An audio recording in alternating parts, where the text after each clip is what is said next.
Sikap kedisiplinan dan kejuangan kita tidak hanya didasari sebagai tuntutan kedinasan, tetapi diwujudkan pengamalan keimanan dan ketakwaan kepada Allah SWT.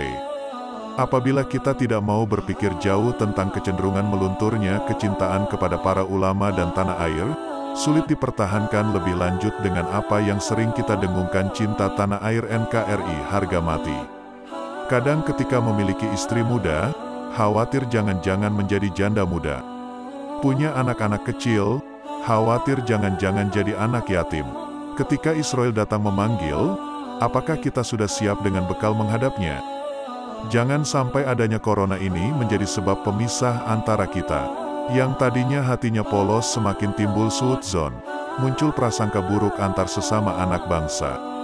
Tunjukkan kalau kita menjadi anak bangsa yang kuat, berada dalam bangsa yang kuat, ketahanan nasional kita juga kokoh. Kita harus bangga menjadi bangsa Indonesia, seperti Nabi juga bangga dengan kebangsaannya.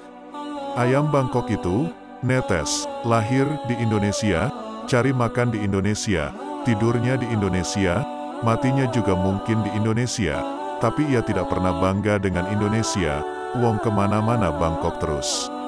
Wali Songo, walaupun mereka sudah tidak ada, sudah meninggal dunia, akan tetapi mereka masih bisa menggerakkan perekonomian umat dan mampu menjadi perekat umat Islam.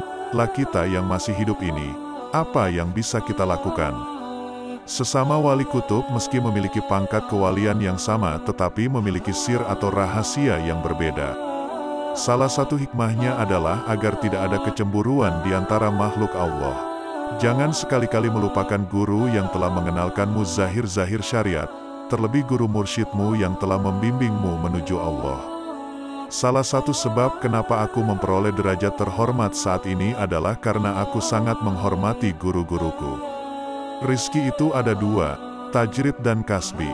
Rizki tajrid diperoleh tanpa melalui ikhtiar, inilah karunia yang Allah berikan kepada para aulia, kekasih Allah.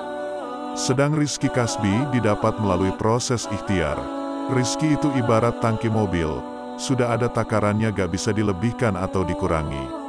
Kalau dilebihkan bisa-bisa luber dan kalau dikurangi bisa-bisa pengemudi tidak sampai ke tujuan. Kasih sayang seorang wali itu sama seperti kasih sayang seorang ibu kepada anaknya. Bahkan mereka rela menanggung azab yang turun di umat mereka. Begitulah sifat para aulia, rahmat turun karena sebab ikhtiar. Contoh, sakinah, mawadah dan rahmah akan muncul jika seseorang sudah ikhtiar untuk menikah. Kudrat dan iradat Allah ditunjukkan pada tiap makhluk yang telah Dia ciptakan. Make up orang mukmin ialah bekas sujud yang memancar dari wajahnya. Tidak usah memikirkan kekeramatan, yang penting kalian mendalami sekaligus mengamali secara benar zahir-zahir syariat. Aku tidak pernah belajar komunikasi dengan arwah di alam barzakh. Aku bisa karena memiliki mahabbah, kecintaan kepada mereka. Ilmu seperti itu tidak usah dipelajari, berbahaya, karena kalian belum bisa membedakan mana arwah para wali dan mana arwah yang merupakan jelmaan iblis. Hikmah di balik tanaman yang diletakkan di atas kuburan adalah untuk meringankan azab si ahli kubur. Karena selama tanaman itu masih hijau, dia, tanaman, bertasbih memujinya.